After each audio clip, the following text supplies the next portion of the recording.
안녕하세요. 김성일입니다. 요즘에 금 가격 관련해서 기사가 굉장히 많이 나오고 있죠. 네, 금값이 말 그대로 금값인 시기인데요. 2월 21일 기준으로 국제 금 가격이 트로이 온스당 2,953달러를 기록하면서 굉장히 많이 오른 상황입니다. 1년 전 대비하면 45%나 올랐는데 이 금 가격을 우리나라에서 흔히 사용하는 단위죠. 1돈, 금 한 돈으로 치면 51만 원 정도가 돼야 돼요. 그런데 실제 이날 한국 거래소에서 거래되는 금 가격 기준으로 하면 한 돈에 54만 원이 돼요. 이 3만 원의 차이, 이게 김치 프리미엄이다라는 표현인데, 김치 프리미엄이라는 말은 우리나라 암호화폐 거래소에서 거래되는 가상화폐 가격이 해외 거래소보다 더 높게 형성되는 현상을 뜻하는 말이었는데, 금 가격에도 이러한 이상 현상이 발생했다라는 의미로 쓰이고 있고요. 김치가 아니라 금치 프리미엄 이렇게 부르고도 있죠. 근데 왜 이런 일이 발생했느냐? 여러 가지 기사에서 다양한 원인을 분석하고 있는데 어떤 게 맞고 어떤 게 틀린지 제가 한번 좀 디테일하게 분석해봤습니다. 같이 한번 보시죠. 첫 번째로 나오는 이론은 미국의 연준의 기준금리 인하 때문에 금 가격이 상승하고 있다는 겁니다. 금리가 낮아지면 달러의 투자 매력이 떨어지고 반대로 무이자 자산인 금의 가치가 상승하기 때문에 금리하고 금이 가격에서 반비례 관계를 가진다라는 주장인데, 요 밑에 그래프를 보시면 1982년부터 조사를 해봤어요. 그래서 이때부터 주요한 미국 기준금리 인하 시기가 6번 있었거든요. 여기 노란색으로 칠해져 있죠. 둘이 서로 반대로 움직인다고 했잖아요. 금리 인상기도 한번 볼게요. 금리 인상기를 보면 여기 금리 인상기가 표시되어 있죠. 금리 인상기에는 3번은 올랐고 3번은 빠졌어요. 금리와 금 가격이 반대라면 금리가 인상할 때 금 가격이 하락해야 되는데 안 그런 때도 굉장히 많다는 거예요. 여기 밑에 표에서 좀 자세하게 얘기를 하고 있는데, 금리 인하기는 여기 왼쪽에 있는데 84년, 89년, 2000, 2007, 2019 그리고 현재죠. 이렇게 보면 금 가격이 한 번 빼고는 다 올랐어요. 그러니까 금리하고 금이 반대로 움직이니까 금리 인하기니까 금 가격이 오르는 거구나라는 기사를 보면 그럴듯하게 보여요. 하지만 그 반대 상황도 봐야죠. 금리 인상기에는 어땠을까? 여기 오른쪽에 금리 인상 시기를 분석을 해놓은 건데, 금리 인상 시기가 총 6번 있었거든요. 그런데 3번은 마이너스 났어요. 금 가격이. 그런데 3번은 굉장히 큰 플러스가 났어요. 즉, 금 가격이 금리랑 반대로 움직인다는 논리가 좀 애매합니다. 안 맞는 것 같아요. 또 다른 논리가 뭐냐면, 인플레이션이 전 세계적으로 지속되고 있기 때문에 금 가격 상승이 지속되고 있다, 커지고 있다라는 주장입니다. 그런 얘기 많죠? 실물 자산이기 때문에 금은 인플레이션이 오르면 금 가격이 오른다, 뭐 이런 논리죠. 또 밑에 있는 그림은 1973년 이후에 미국의 물가가 상당폭 증가했던 6개 기간, 여기 노란색으로 색칠해 있죠? 6개 기간을 조사를 해봤는데 1973년 그리고 1977년, 여기 이 2개 기간은 물가가 오르면서, 여기 빨간색이 금 가격인데 금 가격도 굉장히 많이 올랐어요. 73년부터 75년까지는 금 가격이 175% 올랐고 77년부터 80년까지는 300% 넘게 금 가격이 상승을 했습니다. 그래서 이 자료를 보면, 아, 그렇구나. 물가랑 금 가격이 같이 움직이는구나. 그래서 금을 사야 인플레이션 해지되는구나. 이런 주장을 할 수가 있는 건데, 가만히 보면 안 그런 시기도 굉장히 많다는 거예요. 여기는 87년부터 91년, 여기 파란색을 보시면 인플레이션이 있죠. 물가가 상승을 하는데 금 가격은 오히려 20% 정도 하락을 합니다. 그리고 2003년에는 인플레이션 발생하고 금 가격도 올랐어요. 그러니까 그럼 맞는 것 같네라고 생각이 드는데, 흥미로운 건 바로 그 다음 시기, 여기 보이시죠? 물가가 이렇게 빠지는데 금 가격은 올라요. 그쵸? 그리고 그 앞에도 그래요. 2000년 초반부터 2003년까지 물가가 이렇게 빠지는데 금 가격은 오르고. 그러면 금 가격이 여기서부터 2000년 초반부터 2011년까지 쭉 올랐는데 이 사이에 물가는 하락했다, 올랐다, 하락했다, 올랐다 했어요. 그러면 과연 물가와 금 가격이 연동된 게 맞나? 상관관계가 높은 게 맞나라는 의심을 할 수밖에 없습니다. 그리고 물가가 지금 오르는 게 아니잖아요. 21년 2월부터 오르기 시작했는데 요 시기에 급격하게 물가가 올랐던 요 시기에는 금 가격이 오히려 빠졌습니다. 그쵸? 그래서 물가가 오르면 금 가격이 오른다라는 논리는 안 맞는 게 너무 많아요. 그래서 그게 당연하다, 그게 맞다라는 그런 고정관념을 조금 의심해 볼 필요가 있습니다. 또 다른 논리가 달러원 환율 영향 때문이다라는 주장이에요. 국제적으로 금이 미국 달러 기준으로 거래가 되기 때문에 국내 금 시세가 환율의 영향을 받는다라는 주장인데 원화가 약세할 때, 즉 환율이 높을 때 금 가격이 더 높게 형성될 수 있다라는 주장인데요. 여기 밑에 그림을 보시면 이 파란색 선이 김치 프리미엄 계산한 거예요. 즉 국내 금 시세하고 국제 금 시세의 차이를 계산한 겁니다.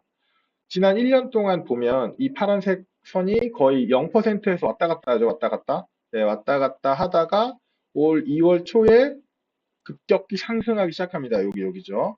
이때부터 기사에 굉장히 많이 나왔죠. 그래서 가장 높은 시점은 2월 14일이었어요. 이때 김치 프리미엄이 20.9% 가장 크게 올라갔다가 7% 빠졌다가 지금은 이제 5% 밑으로 좀 안정화되는 것으로 보입니다. 그래서 환율 상승이 김치 프리미엄에 영향을 줬다라는 주장은 잘 안 맞는 것 같아요. 왜냐하면 따라온 환율이 이 빨간색이거든요. 그런데 여기 김치 프리미엄이 발생하는 동안 달러원 환율이 올랐냐? 그렇진 않죠. 오히려 하락했죠, 하락. 요렇게 하락하는 구간이었고, 실제로 원달러 환율이 많이 상승했던 구간이 언제냐면, 4년도 가을부터죠. 여기서 원달러 환율이 1,300원 초반대 찍고 나서 지금 1,450원대까지 올라갔는데, 요 환율 상승 구간에 김치 프리미엄이 올라가지 않았죠. 전혀. 그런 근거가 없죠. 마찬가지 2024년 중반, 요 시기에도 원달러 환율이 전년 대비해서 좀 높은 수준이었는데 김치 프리미엄이 높게 나온 흔적이 없습니다. 그래서 환율의 수준이나 환율의 변동성이 김치 프리미엄을 만든다는 주장은 고민해 봐야 할 여지가 많은 것 같습니다. 그리고 이런 기사도 굉장히 많죠. 금이 안전자산이라서 그렇다. 금이 안전자산이라서 상황이 안 좋을 때 금이 올라간다라는 얘기가 있는데 이거 상당히 위험한 발언인 것 같아요. 왜냐하면 금도 안전자산이라고 하죠. 근데 달러도 안전자산이라고 하잖아요. 그런데 재밌는 게 금하고 달러는 또 반대로 움직이는 성향이 많아요. 여기 보시면 이 왼쪽에 있는 거는 1973년 이후에 금하고 달러예요. 이 빨간색이 금 가격이고 이 파란색이 달러 인덱스, 글로벌 달러 인덱스예요. 보시면 여기 금이 굉장히 오르는 동안 달러는 하락했고 반대로 달러가 오르는 이 파란색이 오르는 이 구간에 금은 또 빠졌어요. 서로 반대로 움직이는 성향이 훨씬 큰 걸 볼 수 있어요. 오른쪽에 있는 건 최근 5년이거든요. 최근 5년 동안 보시면 여기도 마찬가지입니다. 달러가 굉장히 오르는 21년 5월부터 22년 여름까지 금은 오히려 하락했죠. 그리고 달러가 빠질 동안 금은 상승했고 금하고 달러의 상관관계는 제 책 마연골에서도 이제 설명을 드렸죠. 굉장히 많이 설명을 드렸는데 달러 환율이랑 금의 상관관계는 마이너스입니다. 마이너스. 주로 반대로 움직여요. 그러면 누가 안전자산이에요? 이런 걸 좀 고민을 해봐야 돼요. 주식이 빠질 때 달러가 오르면 주식은 위험자산인데 걔가 위험하니까 지금 달러가 올라서 달러는 안전자산이다 라고 기사를 내요. 근데 같은 시기에 금이 빠지는 거에 대해선 언급을 안 해요. 왜냐하면 그 주장을 서부터하지 못하니까 그런 얘기는 또 안 했다가 또 어느 날은 또 금이 또 오르면 금이 안전자산이라서 오르는 거다. 왜냐하면 지금 뭐 여러 가지 사정이 안 좋아서 그렇다라는 주장들이 있는데 고민해 봐야 할 내용입니다. 그래서 많이 나오는 얘기가 이런 거죠. 글로벌 금융시장의 불확실성이 커지면서 안전자산인 금이 주목을 받는다. 러우 전쟁이 있고 중동 지역에서도 죽고 튀기고 있죠. 그리고 중국하고 대만 이슈도 있고 이런 여러 가지 이슈들이 있기 때문에 금 가격이 오르는 거다라고 주장하는데 러시아 우크라이나 전쟁이 지속된 지 벌써 몇 년이 됐어요. 그게 만약에 금 가격에 직접적으로 영향을 주는 거라면 금 가격이 계속 올랐어야 하지 않나라는 의심을 해볼 필요가 있거든요. 그래서 영향이 아예 없다라는 얘기가 아니라 영향이 있을 수 있으나 금 가격을 전부 다 설명할 수 없다라는 거고 또 하나가 각국 중앙은행이 금 매입을 하고 있어서 금 가격이 많이 오른다라는 기사도 많이 나와요. 특히 중국, 인도, 러시아 같은 나라들이 미국의 영향을 좀 벗어나기 위해서 금 보유량을 계속 늘리기 때문에 금 가격이 계속 오른다라고 주장을 하는 경우도 많은데 시기적으로 보면 이런 나라들이 특정 시기에 금을 굉장히 많이 샀다거나 하는 증거는 거의 없어요. 꾸준히 사모으고 있죠, 꾸준히. 그래서 금 가격이 하락하는 기간 동안도 이 나라들은 금을 매수를 했다. 그래서 이게 직접적인 원인이라고 보기 어렵다. 그리고 또 하나가 최근에 트럼프가 대통령 임기를 시작하면서 관세 전쟁이 엄청나게 되고 있죠. 매일매일 기사가 쏟아지는데 이런 이슈 때문에 금 가격이 폭등하는 거다라고 얘기를 하는데 이 얘기도 일부는 맞지만 항상 그렇지 않고 모든 경우에 맞지 않습니다. 특히나 김치 프리미엄을 설명할 수는 없어요. 왜냐하면 그 관세가 우리나라한테만 떨어지는 게 아니잖아요. 오히려 우리나라보다 더 큰 지금 다른 나라들이 더 심하게 타격을 받고 있는데 김치 프리미엄을 설명할 근거로는 부족하죠. 제가 보기에 가장 유력한 근거는 이건 것 같아요. 국내 금 시장의 유동성 자체가 그렇게 크지 않은데 어떠한 투기 수요가 붙은 거죠. 국내 금 시장에 투기 수요가 붙으면서 김치 프리미엄, 즉 해외 금 시장보다 가격이 급등하는 현상이 발생했다라는 주장인데, 이거는 쉽게 데이터를 검증할 수가 있어요. 한국 거래소에 가면 금 거래량, 거래대금이 나오거든요. 여기는 빨간 선이에요, 빨간 선. 그리고 이 파란 선이 아까 보여드렸던 국내외 금 가격 차이입니다. 보시면 네, 이렇게 가다가 네, 올 초부터 갑자기 금 거래량 튀면서 금 가격 차이, 즉 김치 프리미엄이 굉장히 커졌던 걸 알 수 있고 지금은 다시 거래량도 줄고 거래대금도 줄면서 프리미엄이 줄어드는 모습을 알 수 있습니다. 이런 게 포모 현상 때문일 텐데 어쩌다가 이렇게 됐는지는 사실은 모르겠어요. 그런 분석 자료를 아직 못 본 것 같고 그런데 이런 프리미엄 현상, 즉 가격의 왜곡 현상 때문에 트레이딩을 시도하는 사람들도 많이 있거든요. 그림을 보시면 여기 있는 게 빨간 선이 국제 금 가격이고 파란 선이 국내 금 가격이에요. 보시면 이때 한번 좀 튀었죠. 여기 보이시죠?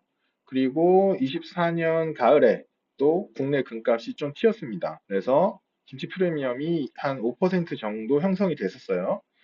어떤 사람들은 이제 김치 프리미엄이 생겼기 때문에 금 가격이 국제 금 가격으로 회귀할 거다라고 생각을 하면서 요 시점, 요 정도 시점에서 과거하고 비슷하게 금 가격 이익이 발생했으니까 국내 금을 팔고 국제 금을 사면 어떠냐? 뭐 이런 아이디어들을 생각해 낼 수도 있는데 재밌는 게 요때 팔았으면 요만큼 또 올라갔겠죠.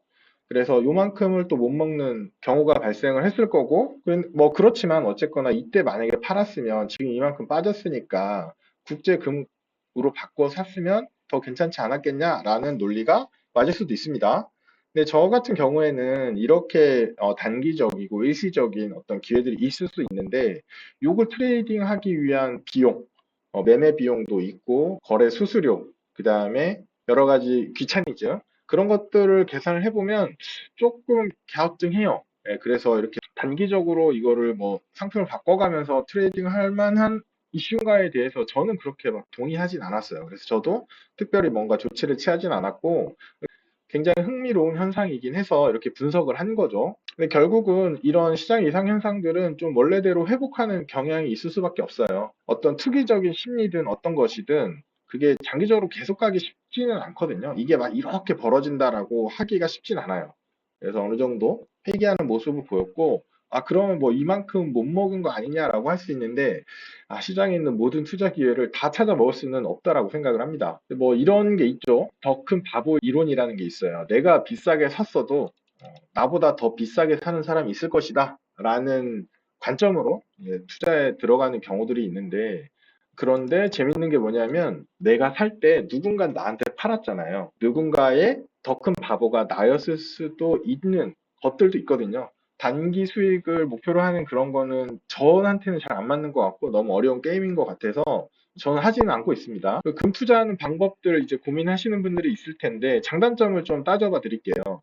먼저 골드바나 금 실물 사서 보관하는 방법 있죠. 금은방에 가서 골드바 사가지고 보관하고 이런 게 할 수 있죠. 뭐 장점은 매매 차익에 세금이 부과되지 않습니다. 그리고 상속이나 증여할 때 사용하는 경우도 많이 있다고 합니다. 근데 문제는 비용이 굉장히 커요. 일단 금 현물을 살 때 부가세가 10%가 붙어요. 원래 금 가격에 10%가 붙고 그 다음에 매매 수수료나 골드바 제작 비용 같은 비용들이 한 4, 5%가 붙어요. 그래서 골드바를 사자마자 15% 손실 본 거랑 동일합니다. 그리고 나중에 골드바를 팔 때도 비슷한 뭐 이슈들이 있을 수 있습니다. 제가 보기에는 비용 차감, 세금 차감 후 수익률 관점에서 이 썩 좋은 방법인지는 잘 모르겠어요. 저는. 그 다음에 금통장 같은 걸 가입할 수가 있어요. 은행에서 금통장 개설할 수가 있죠. 예금하듯이 돈을 넣으면 금값이 움직이는 거에 따라서 통장 잔고가 변하는 거예요. 적은 액수로 통장을 만들 수 있다는 장점이 있는데 이제 단점은 뭐냐면 통장으로 거래할 때 매매 수수료 1%가 있다. 그리고 실물로 거래하게 되면 5% 수수료가 발생한다. 그리고 통장의 금을 실물로 인출할 때는 10% 부가세가 붙는다. 이런 세금을 감안을 했을 때는 이거는 조금 애매하다라는 생각이 있는 거죠. 제가 보기엔. 세금 관점에서 제일 유리한 거는 사실 금 시장입니다. KLX 금 시장이라는 게 있는데 정부의 금거래 양성화 계획 때문에 한국거래소가 금융위 승인 받아서 설립을 했고 금 현물을 매매할 수 있는 시장인데 실제 실물을 매매하는 건 아니고 증권을 매매를 하는 거죠. 금 자체는 한국예탁결제원에서 보유를 하고 있고 금을 1g 단위로 사고 팔 수 있어요. 증권사에서 KLX 금 현물을 거래할 수 있는 계좌를 열 수가 있어요. 거기서 매매를 하는 건데 저도 예전에 해봤습니다. 이 가장 큰 장점이 뭐냐면 매매 차익에 대해서 세금이 없어요. 물론 실물로 인출하게 되면 부가가치세하고 인출 비용 같은 게 붙기 때문에 실물 인출은 별로 좋은 방법은 아닌 것 같고 단점은 매매를 할 때 수수료가 뭐 0.3% 정도 붙을 수 있어요. 증권사마다 조금씩 다르기 때문에 그거는 확인을 해보셔야 되고 매매를 자주 하게 되면 굉장히 불리하죠. 0.3%는 굉장히 큰 비용이기 때문에 그거는 좀 감안을 하셔야 됩니다. 그리고 하나는 이 연금저축이나 IRP, ISA 관련해서 이 계좌를 만들 수가 없어요. 이거는 일반 계좌에서 투자하시는 분들이 금을 사고 싶을 때 하나 더 만들어서 할 수 있는데 자산 배분할 때 이렇게 나눠서 하는 거에 대해서 문의를 하시는 분들이 있는데 제가 실제로 했었어요. 일반 계좌에서 자산 배분을 하는데 금만 이쪽에서 사는 거죠. KLX 금 시장에서 하는데 근데 굉장히 불편해요. 생각보다. 매매를 해보시면 굉장히 좀 불편하고 저 같은 경우에는 리밸런싱 굉장히 중요하게 생각을 하거든요. 근데 여기서 만약에 리밸런싱 하게 되면 이쪽 계좌에서 금을 팔고 요거를 이체를 한 다음에 여기서 또 매수를 하고 또 반대일 때도 또 반대로 하고 뭐 이런 번거로움이 있고 매매 수수료가 비싸다는 단점이 있어요. 그리고 또 하나가 해외 직구하는 방식인데 요거는 저도 최근에 기사 보고 알았습니다. 해외 직구할 생각을 안 해봤는데 김치 프리미엄이 많이 있으면 해외 직구를 하는 게 좋을 수 있죠. 해외 직구로 싸게 사서 국내에다가 팔면 그 차익만큼 먹을 수 있잖아요. 근데 보시면 이런 비용들이 있어요. 기본적으로 부가가치세 10%가 붙고 금액이 어느 정도 이상이 되면 신고를 해야 되고 그리고 뭐 금 주얼리로 사게 되면 관세가 더 붙고요. 그 다음에 수수료나 뭐 기타 세금 같은 게 붙을 수 있습니다. 그리고 배송비도 당연히 있을 수밖에 없고 그래서 해외 직구로 사서 국내에 다시 팔겠다라고 생각을 하면 이런 비용을 다 감안해야 돼요. 뭐 간단히 말해서 뭐 한 10%, 15% 이상 김치 프리미엄이 벌어지는 상태가 아니라면 이게 더 유리할 이유는 없는 거죠. 제가 하는 방식은 금 ETF를 이용해서 금에 투자를 하고 있는데 뭐 상품별로 비용이나 운용 수익이 다양하기 때문에 좀 고민을 해보셔야 되고 펀드 같은 경우에는 뭐 IBK 골드 마이닝이나 하이월드 골드 이런 펀드들이 있어요. 금 펀드가 있는데 요거는 금 자체 가격에 투자를 하는 게 아니고 금 관련 회사에 투자하는 펀드예요. 그래서 금 가격 움직임과 다른 움직임을 보이는 경우들이 많이 있습니다. 그래서 이름만 보고 투자하시면 안 되고 좀 자세히 보셔야 돼요. ETF 같은 경우에도 국내 금 ETF가 세 가지 있거든요. 두 개는 금 선물에 투자하고 환 해지가 되어 있어요. 그래서 해지 비용이나 선물 롤오버에 따른 비용 등이 들어가기 때문에 저 같은 경우에는 금 현물 ETF를 가지고 투자를 하고 있습니다. 근데 이런 금 ETF의 단점이 뭐냐면 매매 차익에 15.4% 세금이 붙어요. 그러니까 아까도 말씀드렸던 KLX 금 시장에 가겠다. 15.4%나 내기 싫다라고 해서 가시는 분들이 있고 일반 계좌에서만 운용을 한다면 금시장을 선택하는 것도 방법입니다. 다만 저 같은 경우에는 일반 계좌로 돈을 운용하지 않아요. 왜냐하면 세금이 너무 비싸기 때문에 기본적으로 연금저축, IRP, ISA, DC 이런 절세 계좌를 이용하고 여기에서는 KLX 금거래 계좌를 만들 수가 없습니다. 그렇기 때문에 어쩔 수 없이 금 ETF를 포트폴리오에 편입하려면 이런 절세 계좌에서 사야 되는데 이 절세 계좌 특징은 다 아시겠지만 매매 시에 과세가 바로 되지 않아요. 과세 이연해주죠. 그래서 나중에 연금을 받을 때 저율 과세를 해줍니다. 그리고 손익통산이 있기 때문에 금에서 수익이 나서 이 수익에 대해서 다 세금 내는 게 아니고 다른 종목에서 손실이 있으면 이게 합산해가지고 순수익에 대해서만 과세를 하는 방식이죠. 특히 ISA 같은 경우에는 순수익 200만 원까지 비과세예요. 그래서 오히려 ISA가 더 유리할 수도 있는 거죠. 기본적으로 금 투자도 전략적으로 접근을 하셔야 되는데 내가 단기간에 뭔가를 먹겠다. 아니면 이걸 팔고 이걸 사는 이런 액티브한 전략을 운영하겠다라고 하면 공부를 좀 많이 하셔야 되고 저는 별로 그런 투자를 선호하진 않아요. 근데 금은 가져가요. 네, 금을 굉장히 많이 가져가는 편인데 포트폴리오 관점에서 자산 배분 관점에서 접근을 하게 되면 금은 다른 자산하고 상관관계가 굉장히 낮아요. 즉 다른 자산들이 막 빠질 때 금은 안 빠지거나 오르는 특성이 있어요. 그렇기 때문에 금을 가지고 다른 빠진 자산을 다시 매수할 수 있는 그런 전략적 장점이 있어요. 그렇기 때문에 포트폴리오에 금을 가져가고 장기 투자 자산으로도 굉장히 괜찮다고 생각을 합니다. 요즘은 이제 금 가격이 굉장히 많이 올라서 많은 사람들이 금에 관심이 많은데 제가 2017년에 마동구를 쓸 때는 금이 무슨 20%나 가져가냐 뭐 이런 비난과 비판의 말들이 굉장히 많았어요. 왜냐하면 금이 2011년에 고점 찍고 빠지고 있었거든요. 그러니까 아무도 금에 관심도 없었고 금 투자하라는 사람도 없고 막 이런 시기였어요. 2017년은. 근데 제가 분석한 관점은 뭐였냐면 금이 다른 자산과 상관관계가 낮다. 그 점이 장점이다라고 보고 그 당시에도 그런 얘기를 했었고 뭐 지금도 동일하게 하고 있죠. 근데 금 투자에 대한 관점은 저 같은 경우 바뀐 게 없어요. 그리고 이런 김치 프리미엄 이런 게 생겼을 때 이걸 예측하고 야, 그 차이까지 내가 먹겠다. 이거는 저랑 좀 안 맞는 투자 스타일인 것 같아서 저는 하고 있진 않고 일단은 여러 가지 데이터를 분석해 봤을 때 금 가격이 급등한 원인이 이거다라고 딱 말할 수 있는 건 없는 것 같고요. 네, 앞으로도 어떻게 움직일지 예측한다는 건 사실은 거의 불가능하고 이런 예측 자료들이 나오는 것조차도 금 가격이 상승하고 언론에서 많이 다루고 많은 사람들이 관심을 가지니까 다시 금융회사에서 그래 관심 있어 하는구나. 그럼 우리가 레포트를 써야겠다. 기사를 써야겠다. 유튜브를 찍어야겠다. 이런 거거든요. 이 로직 자체가. 그렇기 때문에 그런 기사들을 볼 때 관심을 갖고 공부하는 거 좋지만 여기서 골드만삭스가 뭐 얼마 간대. 금값 얼마 간대. 뭐 어디 레포트 보니까 뭐 이렇대라고 해서 덜컥 사서 하는 거는 그렇게 좋지는 않다고 봅니다. 그래서 오늘 영상이 좀 도움이 되셨으면 좋겠습니다. 구독과 좋아요 부탁드리겠습니다. 감사합니다.